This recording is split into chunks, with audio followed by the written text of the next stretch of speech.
Olá, graça e a paz. Em nosso curso básico de vida cristã, estamos no livro 5, Atos dos Apóstolos, capítulo 6, a fundação da Igreja Gentílica. No tópico 1, amados, nós vimos a conversão de Cornélio. Recomendamos ali a leitura de Atos, capítulo 10, versículo 1 e até o capítulo 11, versículo 18. Tratamos dos seguintes assuntos. O que representou o derramamento do Espírito Santo sobre a casa de Cornélio? Qual foi a explicação que Pedro dá em sua defesa perante a igreja em Jerusalém? E hoje, no tópico 2, os discípulos em Antioquia. Para facilitar o entendimento, recomendamos aí a leitura de Atos, capítulo 11, versículo 19, até Atos, capítulo 12, versículo 25. Amém? Amados, entendam. Antioquia foi fundada por Seleuco I e recebeu o nome de Antioquia em homenagem a seu pai Antíoco. Antioquia, naquele tempo, era considerada a terceira cidade do Império Romano, só sendo subjugada por Roma e por Alexandria.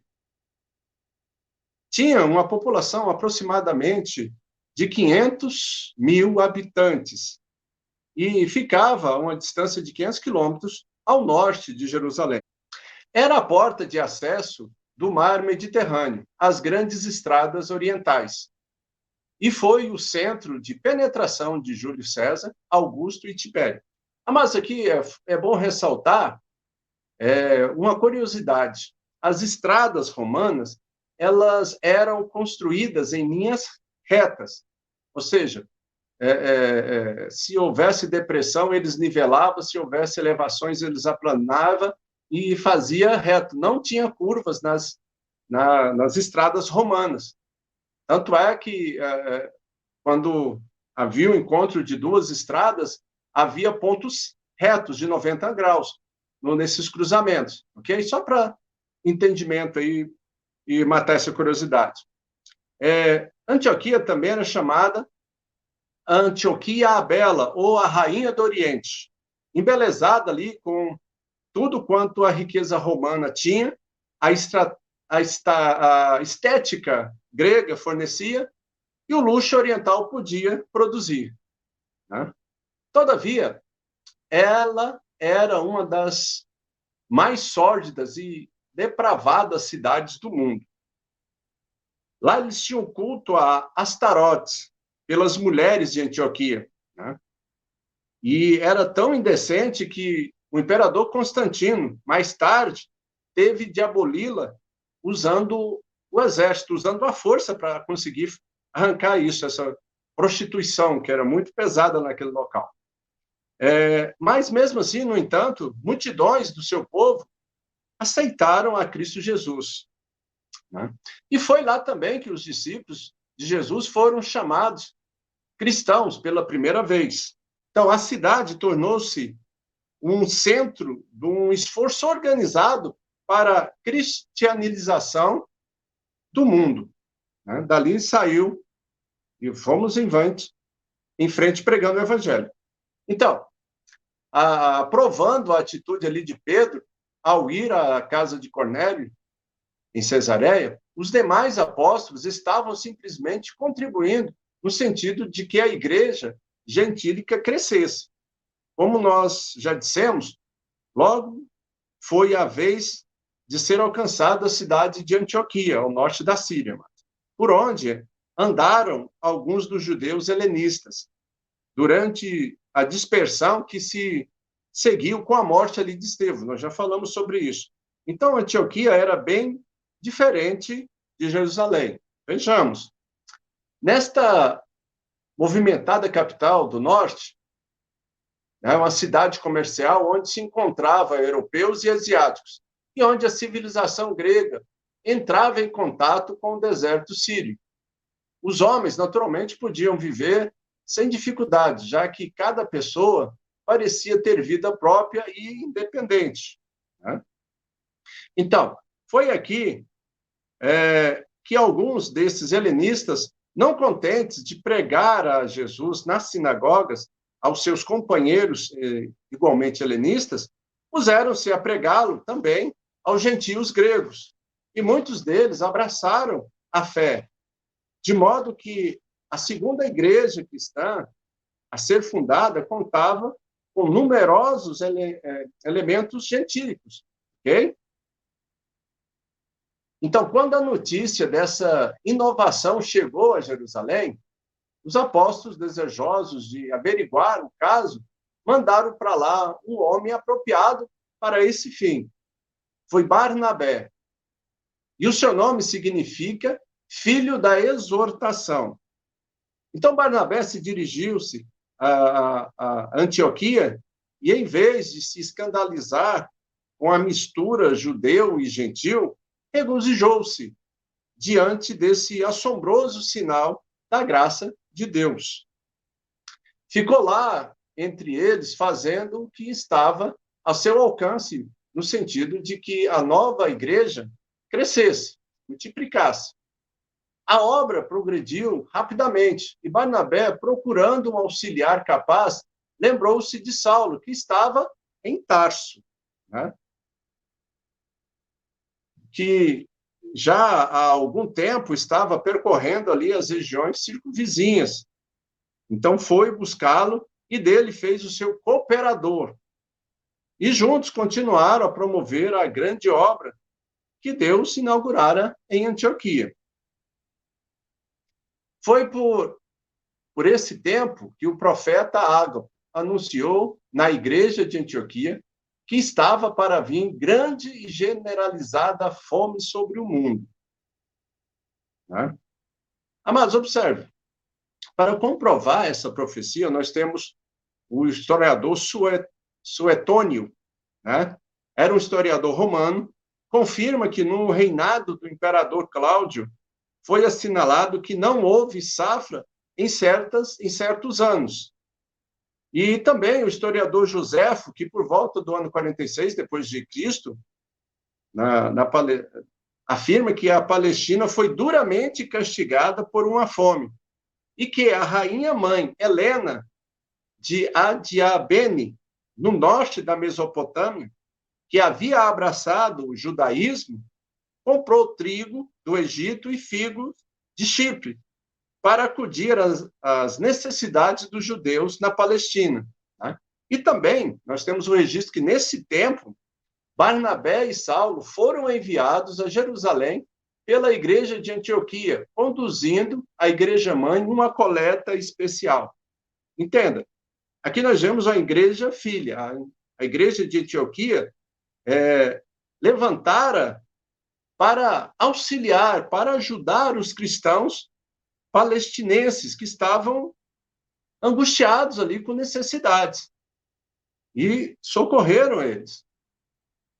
Okay? E aí nós temos agora o início da perseguição de Herodes. A perseguição ordenada por Herodes, Agripa I, foi a terceira grande assalto das forças do mal contra os discípulos. Primeiro foram chefiados pelos saduceus, né?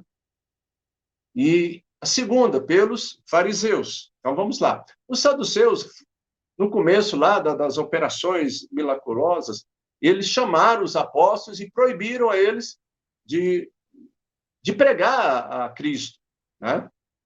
E foi até que Gamaliel falou para eles tomar cuidado para não ser pegos lutando contra Deus, aquela coisa. O segundo, pelos fariseus, já entrou Saulo lá, perseguindo a igreja, saindo atrás e prendendo.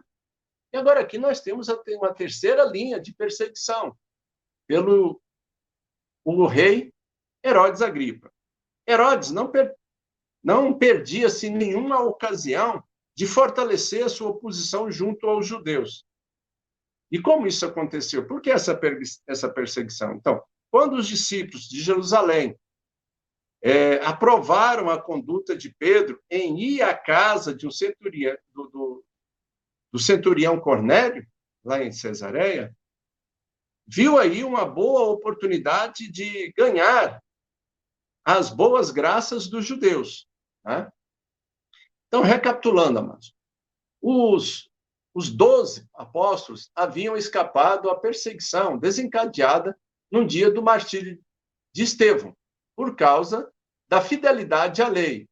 Mas agora o fato deles comer com um gentio incircunciso era visto indiscutivelmente como um crime, um desrespeito ao que de mais sagrado havia na lei dos judeus. Tá? A história da execução de Tiago, o filho de Zebedeu, e a prisão de Pedro, ordenadas por Herodes, é bastante conhecida. As palavras, lá de Atos, capítulo 12, versículo 3, a parte A, que diz assim: vendo ser isso agradável aos judeus. Então, são significativas pelas razões que nós já expomos, né? Então, Herodes viu uma grande oportunidade de se aproximar mais dos judeus. Quanto à libertação de Pedro, em particular, é um dos mais belos quadros que a gente tem conhecimento, né? Envolvendo a pessoa desse apóstolo, pois está em plena evidência algumas das suas melhores qualidades. Vamos ver aqui alguns exemplos. Na noite anterior à sua planejada execução, ele dormiu profundamente. A sua coragem física foi demonstrada nessa passagem. Em vez de ficar perturbado e andando de um lado para o outro durante toda a noite, Pedro tranquilamente dormiu. Observe aí em Atos, capítulo 12, versículo 6, a parte B. Pedro dormia entre dois soldados, acorrentado com duas cadeias, e sentinelas à porta guardavam o cárcere. Mas observe, de tão confiante estava Pedro, antes de dormir, o que ele fez? Tira as sandálias e a capa e deita e dorme. E tão profundo era o sono que o anjo teve que tocar-lhe a fim de despertar. Né? Aquele pega-se no ombro e dá uma sacolejadinha para ele acordar. Liberto da cadeia, Pedro foi à casa de Maria, a mãe de João Marcos, onde os discípulos estavam reunidos. Vamos ver essas referências bíblicas. Atos 12, versículo 7. Eis, porém, que sobreveio um anjo do Senhor e uma luz iluminou a prisão. E tocando ele o lado de Pedro, o despertou, dizendo: levanta-te depressa. Então as cadeias caíram das mãos. Atos, capítulo 12, versículo 12. Considerando ele a sua situação, resolveu ir à casa de Maria, mãe de João, cognominado Marcos, onde muitas pessoas estavam congregadas e oravam. Amém? Então, observe. A informação que nós temos aqui, a casa de Maria, mãe de João Marcos, era um ponto de reunião, e muitos que tinham vindo para orar se encontravam ali. Por frequentemente, participava dessas reuniões Marcos. E, posteriormente, nós cremos que ele pôde transmitir para Lucas o que teria passado ali, bem como acerca de outros incidentes e fatos que aconteceram naquele local de oração. A história da libertação de Pedro é de como ele procurou os discípulos naquela mesma noite, e é contada de maneira tão agradável que lhe dá todas as marcas de autenticidade. Amém? Lucas conta que Pedro, lá em Atos 12, 17, a parte C, e saindo, retirou-se para outro lugar. Nós não sabemos onde fica esse outro lugar, apesar que tem um certo burburinho e uma oportunidade aqui que nós vamos comentar ela aqui para nós entendermos. Nós já vimos falado isso na introdução, mas agora vamos reforçar. Aqui a Igreja Católica Romana entende que, e prevalece em suas tradições, dizendo que esse lugar aqui se refere aqui, Atos 12, 17, a parte C, era a cidade de Roma, né? E diz que ali Pedro se tornou seu primeiro bispo, né? Abrindo o portal para o papado. Mas observe, tais afirmações só podem ser aceitas com base dogmáticas. Não tem como haver provas sobre isso, né? Por quê? Porque as provas praticamente dizem o contrário do que eles alegam, né? Inicialmente, basta dizer que não há provas de que Pedro, naqueles dias, tivesse aceitado qualquer encargo missionário fora dos termos da Palestina.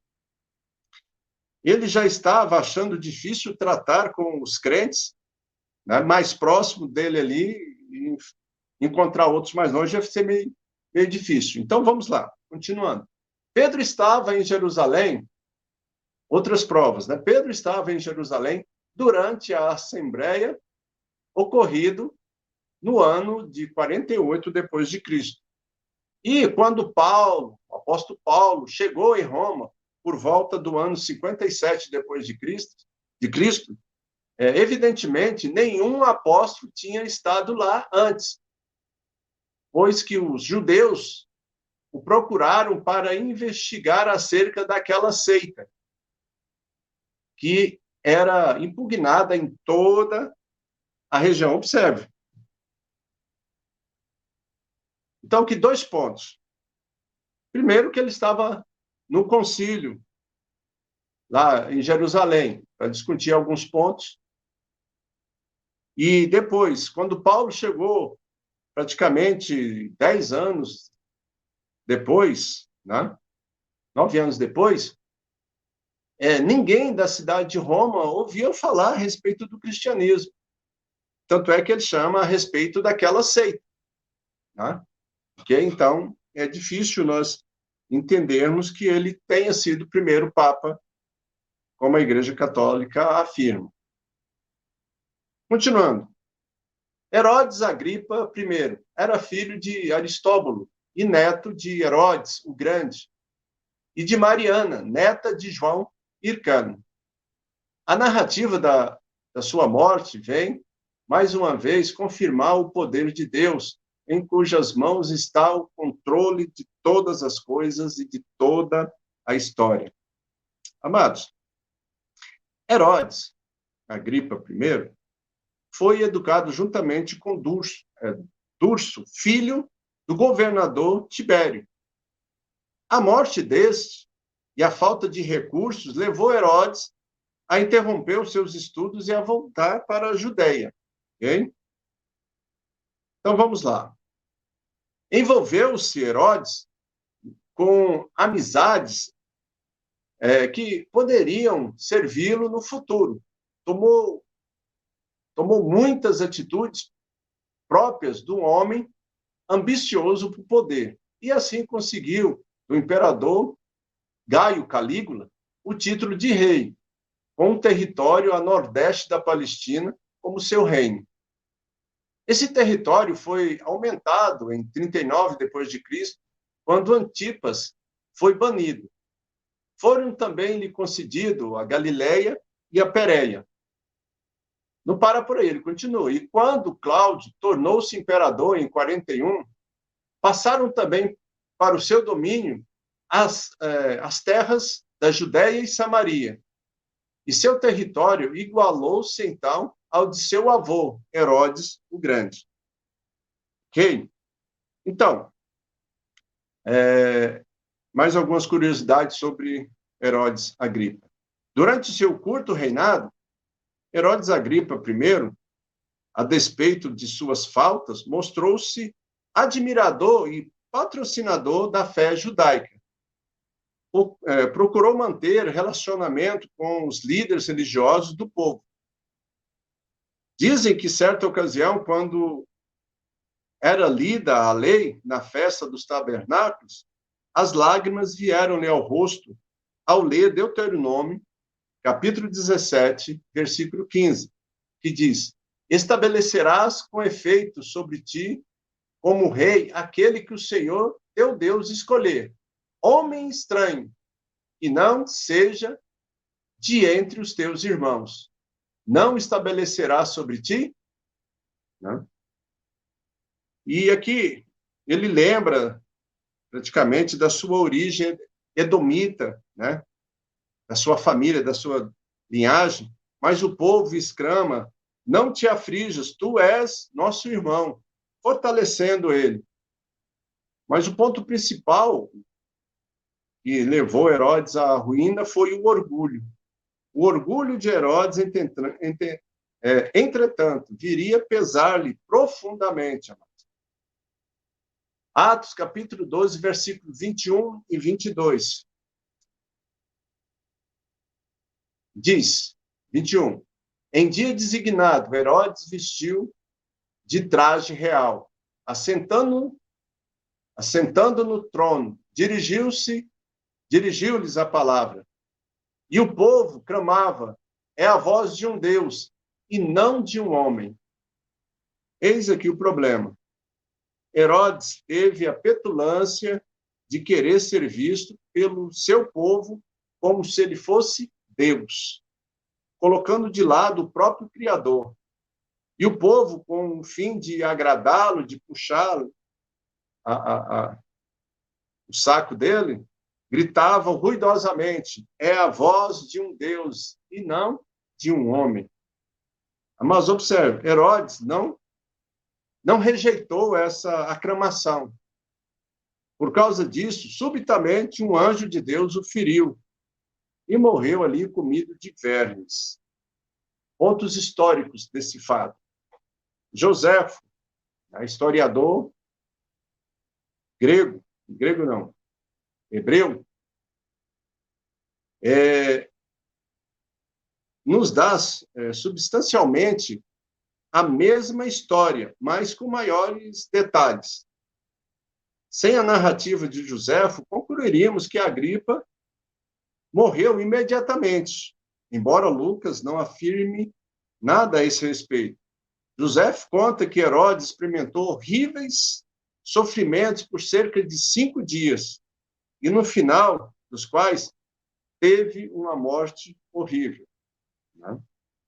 E para nós encerrarmos essa aula de hoje, Herodes morreu no ano 44 depois de Cristo, com 54 anos de idade, deixando 4 filhos, 3 dos quais são mencionados também no livro de Atos, e nós vamos ver eles mais à frente, que é Agripa, Berenice e Drusila. Okay? Amados, ainda, segundo Joséfo, os gregos e os sírios festejaram a morte de Herodes. Alegraram-se com a morte dele, pelo fato de ter ele concedido muitos favores aos judeus. Observe a inveja, pelo fato de ter concedido muitos favores aos judeus, e talvez para eles não tenham concedido. Okay? E nós acreditamos que Lucas tenha inserido este acontecimento no livro de Atos para mostrar que Deus castiga aqueles que causam aflição à igreja, aqueles inconsequentes que tentam impedir a promoção e o crescimento do reino de Deus. Amém? E na próxima aula nós estaremos iniciando, então, o capítulo 7, a vocação missionária da igreja. Tópico 1, a primeira viagem missionária de Paulo. Recomendamos aí a leitura de Atos capítulo 13, do versículo 1 a Atos capítulo 15, versículo 35. E vamos responder as seguintes questões. Qual o nome dos primeiros missionários enviados pela igreja de Antioquia? Por que foi realizado o Concílio de Jerusalém? E qual o seu resultado? E foi exatamente esse concílio que nós havíamos falado, lá em 48, onde Pedro estava presente. Ok? Terceiro, qual foi a transigência de Pedro que levou Paulo a adverti-lo em público? Amém? Então, na próxima aula, nós estaremos respondendo essas questões. Lembrando mais uma vez, amados, nós pedimos aí a todos os irmãos que esteja divulgando o canal, né? Esteja usando esse material para a pregação do Evangelho. O nosso objetivo aqui é fazer o reino de Deus crescer. Não só o reino de Deus, mas nós também, porque nós precisamos conhecer em conhecimento e graça. Amém? E se você gostou, você deixa ali o seu like. Se você não gostou, deixa o seu dislike. Não esquece de fazer as suas perguntas, né? Se você tem alguma dúvida, para nós estarmos respondendo ali nos comentários, faça os seus comentários, para que nós possamos melhorar e facilitar essa obra de pregar o Evangelho a todas as criaturas. Amém? Que Deus abençoe e até a próxima aula.